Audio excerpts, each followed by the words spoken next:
Welcome to This Week on Planet Internet, a HackerNoon podcast. I'm David, and today we have Richard from engineering and Amy from the internet. Welcome. Hello. Thank you.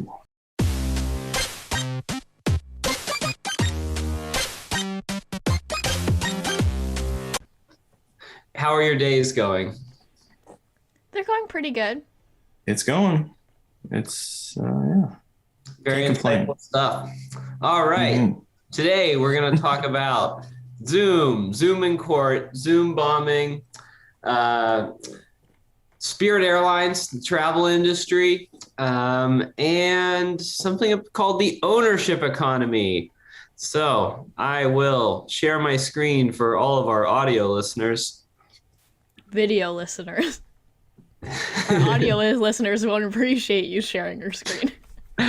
So our first article today is from CNBC, and many other places covered this.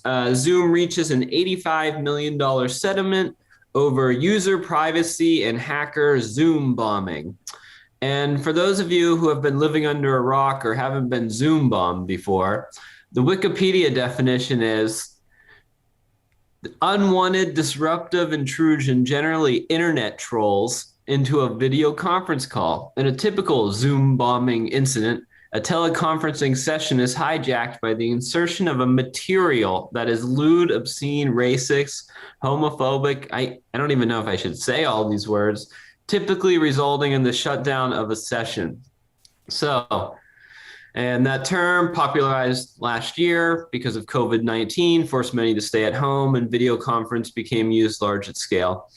So some perspective on the background of what does this cost? How much? What does 85 million mean? Zoom as a whole, it looks like they made about 2.65 billion last year, and then the year before that, 623 million. So a pretty big jump from the pandemic. And I imagine it's going to keep going up. So yeah, 4X. But when you think of 85, even before the jump, you're looking at, a couple percent of their revenue. It's not like this is a notable thing. But it is, 85 million divided by 2.65 billion. It's not like really changing the bottom line. But it is interesting to see the platform held liable for other users abusing it. So I'll pass this one off to the two of you. Excellent. We've never been Zoom bombed before, at least not in the duration that I've been working with HackerNoon before. But what if Zoom bombing became like a business technique? Hear me out. What if we started hacking people's Zooms and then just being like, well, while I'm here, do you want to become a HackerNoon contributor? Yeah, that's going to go very well. Is it a viable business strategy? It's pretty low stakes bombing. Lots of risks for little rewards. I'm not really that big of an internet troll, though, so I don't really know what else I would Zoom bomb about. Well, here's more about the cost penalty here. Subscribers in the proposed class action would be eligible for 15% refunds on their core subscriptions or $25 cash, whichever is larger, while others could receive up to $15. So it's really a pretty, when you have a lot of users, 85 looks like a lot, but it's like, okay, it's 1 hour of minimum wage. If you follow all these hoops, that'll take you over an hour. you can get your $15. I guess that's something. Do you think they need to be spending more on this issue? I don't know. What do you think, Richard? I was just thinking, everyone was getting all upset about how none of the money was going to be going back to users. I think a year ago, there was some other issue, right? With the end-to-end encryption was another thing that they got in trouble with. And they were none of the money that they were being fined, it was just all going to go to the FCC, I think. So, I guess it's a step in the right direction. But I wonder where they do come up with this value. And is it more about Zoom bombing, or is it your data being leaked? And how do you come up with a dollar amount to compensate someone for that? That it quote unquote violates user privacy, which it's just people joining your Zoom call, right? Mhm. Well, the other thing is that they're Your sending all call. this data to like Facebook and Google, right? They have all sorts of trackers in there. Like, That's So true. I think it's a great point that even if the money's small, at least it's going to the users and not the government. That does feel like a real step in the right direction. Hmm. It's also notable that this is settling a lawsuit. So this is getting away of future claims are being gone. So I don't know how much they bought of like other problems getting out of. Um, yeah, that's so. What if this happens, right? Because they said they've changed like their practices, right? They're getting rid of some of these trackers, which I think is probably the bigger issue, right? Selling your data. They're exempt from any more lawsuits of this type, right? I guess, or maybe this type that happened in this period. Okay. They're also seeking another 21 million for legal fees. Okay, the company had 497,000 customers with more than 10 employees in April, up from 81,000 in January 2020. So this is changing our culture. They have ridden the wave. Have either of you ever been paid in a class action lawsuit, like from any of these companies? No. I think I got some free credit report watching when was Experian or something had some data leak, right? That's about as good as it got for me. Oh, we're gonna get to Spirit later. How much did you get from them? I don't like it was Expedient or something. I think that's what it was. Yeah. Okay. How much did you get? Was it more than? It was basically that they'd watch your credit score and activity for like I don't know, a few years, maybe 5 years or something like that for free. Not bad, but Not bad. I have not received any payouts from a lawsuit. No. I received something like around this amount from LinkedIn. Back in the day, their growth strategy was when you connected your email, they emailed all of your contacts about LinkedIn. This is the early days of notifications. I remember that. Yep. And they were like, maybe that's not such a good idea. And I guess I was in one of those things. And then I think I got some money. We'll have to look it up, like $10 or $12. And that's why you're still with them today, right? My address book, that's how much it's worth. Right. Now you're a lifelong user. Yeah, it didn't deter you from like stopping using it. That's what like I was wondering about Zoom. Like, is anyone going to care enough to be like, I don't want to use this anymore? I think this is more fitting the bracket of like future taxes. It's like you had some sort of minor tax on society, and it doesn't affect like I'm not breaking up with you, but you have to make up for it in a really small level. So I don't know. It seems petty but funny. If someone had Zoombombed me, I would be like, yeah, you've inconvenienced me to a $25 level. You need to pay me $25 now. Now, that seems accurate. What the scarier part is, like the worst Zoom bombings are, much larger. You could Zoom bomb a crime.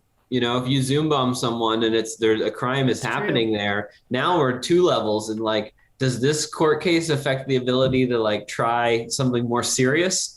Like, I don't know, like is Zoom now not liable for the more serious crimes that happen on the platform? Well, Facebook is not liable for anything that goes down on Facebook Live. Yeah. Mm-hmm. All right, let's move to our next one about Zoom affecting culture as well. And this one is titled The Pitfalls of Court Hearings on Zoom, published by The Markup, also published on HackerNoon. And this goes through like what's going on in the court systems and how much were they affected by having to do all this stuff remotely. There's plenty of funny videos out there about not knowing the camera's on. This is more of a more serious take about the tax that it has on these people's lives.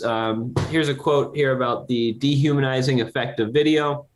Video hearings are also putting defendants at a visual and auditory disadvantage, research shows. People seem less like people when seen through a screen, like you're looking at us right now, and this has had an impact on the outcomes. Studies have shown that people are more likely to be deported at immigration hearings if they appear on video than in person, and people applying for asylum are less likely to be granted it over video.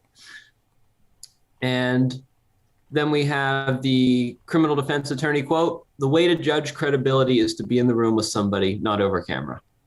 So, interestingly, like, the defendant is the humanizing one, or you're trying to humanize. And then once you go through a screen, now the defendant is the loser, is kind of what they argue here. It says, what do you guys think of this? I don't know, like, do you guys, have you had a sense for that intuitively, that folks are less, like this dehumanizing effect, that people are less credible over a video call? We're a remote company that meets regularly on calls. Is that, I can't imagine I've ever perceived it noticeably. Yeah, but we're meeting because we want to work on the same things. These guys are meeting because they have two very different opinions about what happened in the incident. Sure. Yeah, I just wondered if it's ever come up again, or resonated with you at least. But Well, I feel like people definitely hide behind a screen, in the sense of like at least text-based commenting, of the fact like that's definitely dehumanizing. People will say a lot more over comments than they would ever in person. So I can imagine that like the ability to leave the Zoom meeting, or I guess maybe you don't have that in a court system, but in general, the ability to leave a Zoom meeting is like easier than the ability to leave a in-person conversation, and so maybe it's more dehumanizing then. yeah, like this reminds me of like that idea that it's like hard to, I mean, it's a bit of a stretch, but it's like, I think the quote's like, it's hard to hate someone up close, right? Like you do lose like a lot. It's hard to like not care about someone if you really get in their shoes and understand where they're coming from, right? So I think that's like an old idea that comes through here, right? Another thing is video has a beautiful power of just being able to turn the volume down. I don't really like what you're saying, so I'm just gonna turn the volume down or mute you, and then it's not as much of a problem for me anymore. So yeah, and I think like too, I feel that since I've been working at HackerNoon and maybe been in like slightly more of a public facing role, I've noticed that every so often people will tend to get butthurt about us rejecting a story, and that's the nature of the game. We have to reject some stories and we publish others, but every once in a while people will get angry and they'll forget that there's real humans behind the screen, and that we're really here and we have lives and we do things and we're people, and they like to complain, and that's very dehumanizing too. So I think like, yeah, the ability to hide behind the screen in any kind of sense allows people to bring out the worst in themselves for whatever reason. So Sinbad famously coined it as the keyboard gangsters. Once they have that keyboard, they're a gangster. You meet them in person. Yeah. Keyboard warriors. Yeah, exactly. Yeah. So you know what I'll say to all of the haters out there? Meet me in the streets and meet my fist. My small, tiny fist. I'll fight you. It does make you wonder too about folks that just don't have like good technology, like what kind of phone are you using? What kind of internet connection do you have? It makes you like wonder why people didn't choose the option of just like finding a way to meet in person in a safe way during the pandemic. Like you can move events kind of outdoors into settings like that. I'm surprised there's not law more is of very that. rigid, don't you think? Like as an industry, I feel like even them moving to virtual platform is like revolutionary. Yeah, I mean, so right. Let alone move outside, like, Richard. Oh my God. Yeah, I guess. I don't know how much more of a stretch it is, but it seems like it's more of a stretch, right, to put it online and to do it over a phone call. I don't know. I mean, Yeah. the early pandemic, like whenever they said like non-essential, like you can't meet people. You know, a courtroom has how many, just between the judges and the cops, like how big is the courtroom already? Then a defendant and then 2 other lawyers. It's like suddenly you're already at the 10-person limit pretty quickly. Like in the early days of the pandemic, it was like a 10-person meeting. No way. Like, get out of here. You can't do that. Inside. I know like in the past, like they just completely adjourned like all court cases for like months on end with previous pandemics, at least in the United States. But I don't think that's very feasible with some of the cases that they need to resolve sooner than later. Was the last one like the Spanish flu or World Wars? Right. It's like 100 years ago, but there's some sort of precedence. Surprised that this guy made it through the whole article without referencing the cat Zoom law incident. Where he was like, I'm not a cat, I swear I'm a lawyer. He's hiding behind the cat face. What we need is the metaverse, right? The technology hasn't caught up yet, that we don't have our virtual personas and avatars where we can really become a cat in full rich detail. That's the problem here. Did you say the gaming metaverse? I did say the gaming metaverse. Boom. There you go. Keyword the gaming metaverse, but make it the courtroom. This is the court, yeah. HackerNoon is now, if you submit with gaming metaverse as the tag in your story, you enter in to win up to, what do we got? $5,800 a month. We're giving away 5 winners a month. Gaming metaverse. Okay, we're giving away someone sand, needs to submit grains. A hypothetical story about a law court gaming metaverse. Yes. And I will upvote that one. Wasn't it Blade Runner? Is that what that one was? Judge Dredd.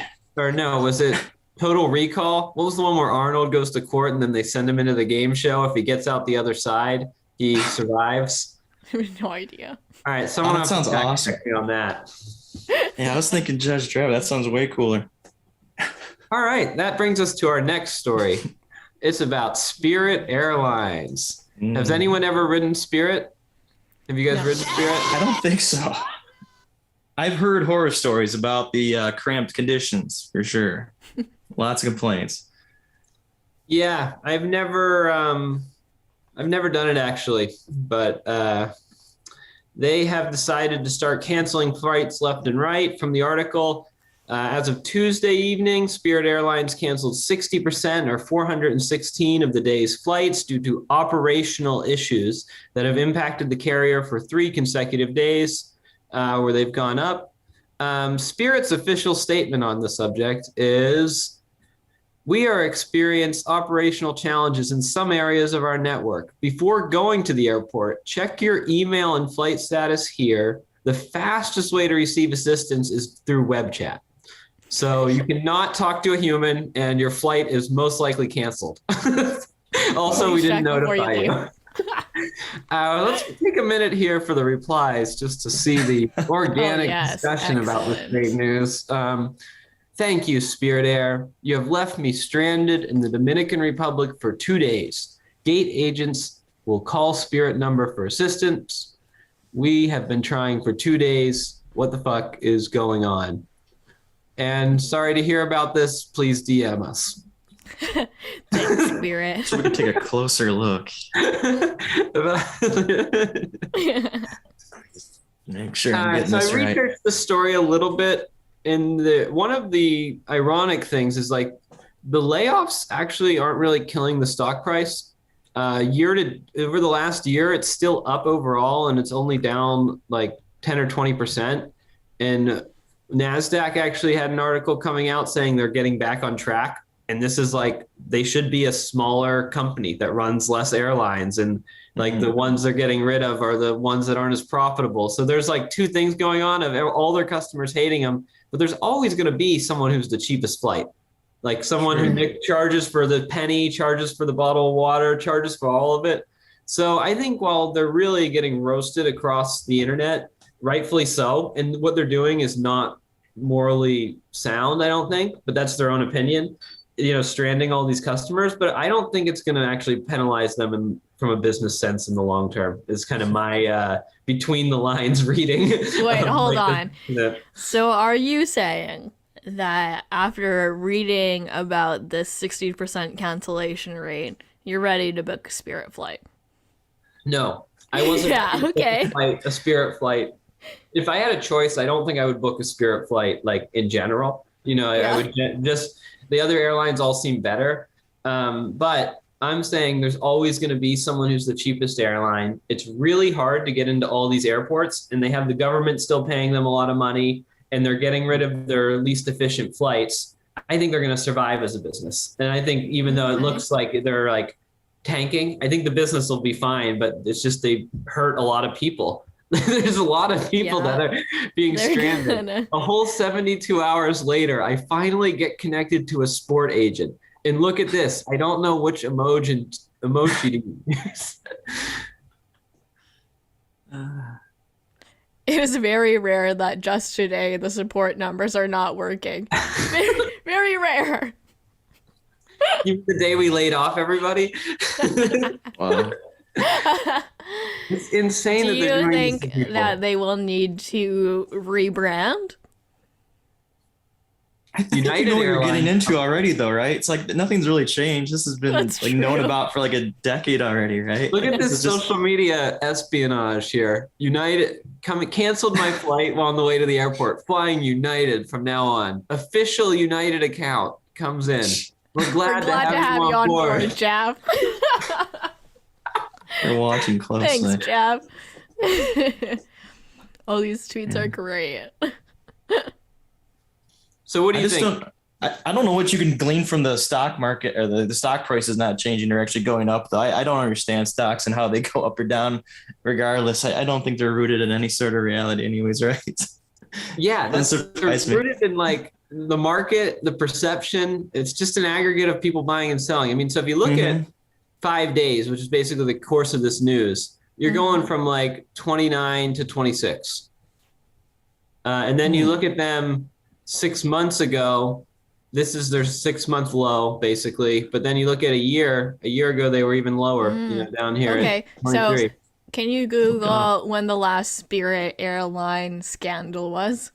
Too many. You have to be more specific about the scandal. Oh, okay. Yeah. Interesting. That's the kind of company we're looking at. But it's $75 to fly across the country all year round. You can't beat it. Crazy service, yeah. If you only have $80, like you can get across the country for the money in your pocket. Like that's a crazy value prop. That is so far. People still go back to White Castle even though they're running back, to the bathroom like 5 minutes after they eat there. They keep coming back. It's just it serves a purpose. There is a market always. What an analogy. Thank you very much. Okay. I wish him the best of luck. I don't know if I do. I do. I mean, cheap flights are cool. Maybe the transporter. Do you think we'll get to that in our lifetime to beat the flights? Do you think we'll get a faster, commonly available mode of transportation than an airplane before we die? Yeah. No. I think so. Oh, no, I don't think so. Why not, Amy? I don't know. How long do it take to develop the airplane? It might not be an airplane. Whoa. I mean, with the metaverse, you could teleport wherever the heck you want. Be there on in the metaverse, sure. I could be in LA right now if I wanted to. In this verse, I don't know. In the metaverse, I could change the background. Who would know? LA where the heart is. Paris, if I wanted it to be in the metaverse. Who's to say that you're not? So, I mean, that or like, some of those high-speed trains, tubes underground. Yeah, I wish we had one of those. Though. I kind of want to go to Japan just to ride with the trains. It's pretty exciting. Right. Yeah. You've done it before? Yeah, it's super fast. How's the view? It's train ship. Nothing crazy. I did see Mount Fuji from the train though. That was exciting. Off in the distance. The camera company? What's the real mountain called? No, I think you're right. Oh, okay, I'm like, Fujitsu? No, that's the camera company. Like, wait, man, Fujitsu? All right, let's move to our fourth story of the day. This one is titled What We Call the Ownership Economy with Brain Trust CEO Adam Jackson. And this interview is a part of our new Startup of the Year vote. His company is nominated in San Francisco for one of the awards. So he did an interview on HackerNoon. One of the more interesting parts of it is this idea of an ownership economy. And actually, it's really the origin stories of startups is kind of just what people gravitate towards a lot. So we like to ask that question to nominees and new contributors. And so this guy, his first business before this was built with daytime talk show personality Dr. Phil. And now he's going on to build a new business with his co-founder Gabe, and they've been building and investing in two-sided web-enabled marketplaces their entire career.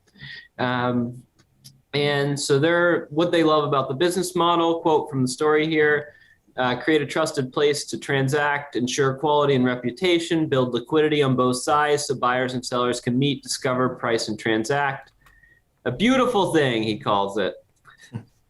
And now he's trying to take that to the blockchain and basically saying in a lot of talent marketplaces, the intermediary kind of gets too high of a return and too much share for their marketplace. So he's looking at a better way that he calls the ownership economy.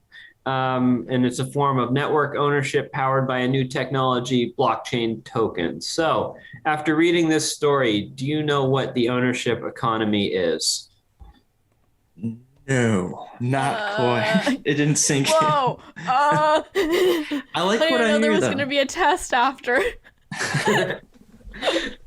So, like, I get the gist that you are going to, like, vouch for folks, kind of like you do when you, on LinkedIn, you say this person has certain skills in this area. You're using tokens on the blockchain, right?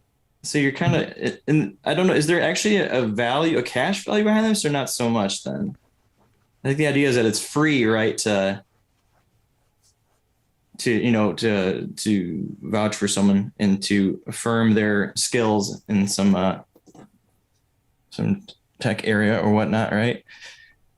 Larger transactions are, yeah. So like, I mean, it's all about making money at the moment of transaction, right? Transact is this word he keeps coming back to. And at that point, it's having split by like a percentage as opposed to saying the platform just invents the terms. I don't know. What do you think, Amy? This guy is actually might be on the podcast at some point. You mean Adam Jackson?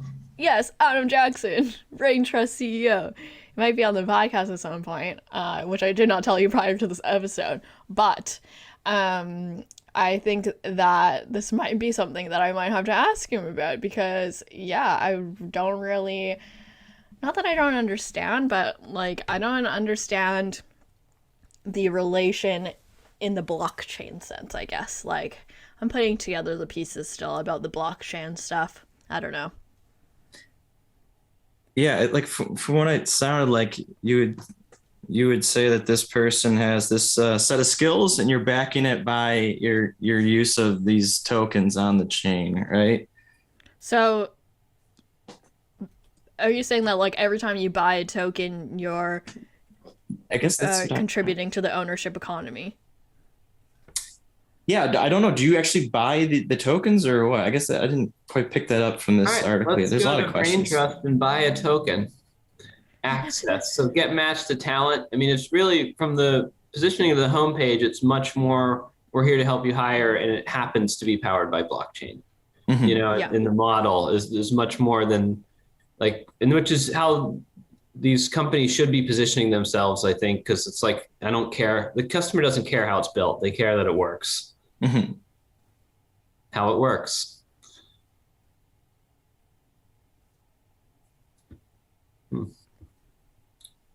Okay. So get approved. So that's interesting, right? It's not just going to be like, well, I guess that's kind of always how it works, right? It's just but there's kind of like a little bit of a walled garden to it, I guess, right? Like you have to get approved to it. Like it's not open right now. Is another thing, right? And there's like a wait list. At Chuck E. Cheese, don't you always have to use like Chuck E. Cheese dollars? Yeah, those coins for sure. Mm-hmm. Yeah. I don't know. Feels a little like that. There is a governance, so I guess we could learn the governance section. What economies do you guys, what trending economy term do you like the best? Here you go, short list. Passion economy, creator economy. What do we have here? Ownership economy. Are these all just marketing ploys of like, hey? Do they all mean the same thing?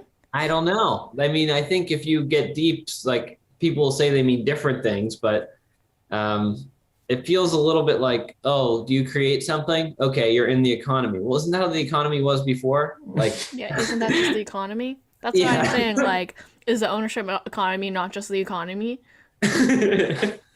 No, but the undertones, it implies you to take more ownership of the economy. Oh, okay. I think, right? Ownership economy. I said ownership first, so ownership economy. I create stuff, creator economy. Creator economy. Okay. I guess it's what they're just lowering the barrier to entry to commerce here on this platform. Right? Normally you'd pay money to one person and they'd go do something on your behalf. But nowadays this looks like we're trying to link people together directly. Right. And so there's a equal playing field of being able to use your crypto tokens or coins or however they're going to call it. All right. We clearly don't know this that well. Yeah. Maybe going to have him on the podcast. Yeah, there you go. Well, he's raised, I don't know if this is in total or for this project specifically, but he's raised 165 million in venture capital funding. So the guy knows what he's talking about. He's got something going on here. I don't know what it is. Something's happening. The thing about this, like I always wonder about like how do you get like fix your name on the blockchain? Like if people are saying one thing about you or have this history of it, is it really just there forever? Yeah, like if you spell your name wrong, I think you just have to be born again. Like you can't rename. There's no like renaming process. You can only mint it once. Yeah, you have to birth yourself again, and then that's one of your 9 lives. And then you only have how many left? How many Chuck E. Cheese tokens do you have to do that? About the blockchain. So I haven't asked you this. Maybe I should have before in interviews. Have you guys taken any economics classes in your life? Never. I have. You have? I did go to business school. I did not get a degree, but I did go to business school. And I took a microeconomics class once. Sweet. We're very. Do you have any like specific economic questions, or you just want to know what my level of economic education is? I thought it was useful to the listeners to understand. Tag in the background. Yeah, I basically did a microeconomics 101 kind of thing. So, I've got a baseline understanding. All right, I'll give you one. Here's one economics quiz that I got wrong, but I still don't know if I got it wrong. This was organizational economics, and they say all of the map is represented by 10 points in a row. So 1, 2, 3, 4, 5, 6, 7, 8, 9, 10. 2 businesses enter the map. They sell the exact same thing, and the customer will buy whichever store is closer. So where do the 2 stores end up? And so I said one store would be at 2.5, and one store would be at 7.5, and both stores would get 5. They both get half the market share. Oh yeah. The correct answer in the class is they both go to 5 to compete for the whole 10. Yes, well, that makes sense. Yeah. Okay. I was actually going to say, I think they're both at 5. And they're both at the same number, at least anyways. Sweet, a natural-born capitalist. There we go. Someone wins, right? They could also, theoretically, they could also both be at 1 or 10. And then, all of the 10s have to go to the 1. And then you just invent imaginary numbers and you're set. Make your own market. Negative numbers? What? And then you make your own metaverse and it's whatever you want it to be. All right. Richard, in this metaverse, you're a software engineer. So could you tell us about a language or framework you're currently excited about? A language or framework? I think the most recent thing that I was interested in exploring more was Svelte, which is where you're making applications, you're compiling your entire application at a time. So it's like taking this whole idea of like a static site even further, so that you're deploying a static site, but a lot of your logic for figuring out how things interact in real time is also done ahead of time. So it's supposed to be very efficient. And I've only played it with it superficially to do something that did not make a lot of use of it. I was basically making a canvas, like that 3D game thing that you were looking at before. But I used Svelte to serve that, but it didn't really use a lot of like interaction on the site itself or like much routing to speak of. So I didn't really tap into it too much, but it sounds cool. Cool. And Amy, have you been having any new tech tools or websites that have helped your life?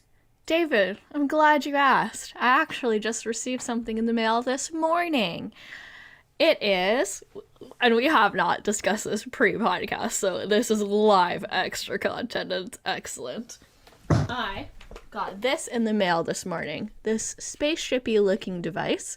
It makes some ocean patterns on the ceiling, and it is delightful. I didn't know that I needed it so much until it arrived this morning, and it is great. It's gonna help me with just like relaxing at night. I feel, you just like put it on and just like fall asleep to the ocean. It's beautiful. Should we turn it on? This probably isn't good podcast content, but I really feel like everyone needs to see this. Wait, let me turn off my light, my regular light. It also comes with this remote control. So I think we're gonna need a soundtrack here. Dun dun dun. Amazon referral link available here. Dun dun dun dun dun dun dun. Oh my god! Wait. Okay, check this out. Whoa! Oh yeah! Isn't it awesome? I'm feeling relaxed. Look at the ocean, relaxing. Is that plankton? Yeah, it's just little like stars. It also can become red or green or white. Very exciting stuff. Red's but obviously intense. I like Not too relaxing. The blue and white is kind of fun. These colors must be thrilling for our audio listeners. Yes. But at this point in the podcast for you. Can I say thank you everyone for making it to this point, and Richard and Amy, and we'll see what happens with Spirit Airlines. And you've been Zoombombed, HackerNoon podcast. Peace. Whoa, whoa, whoa.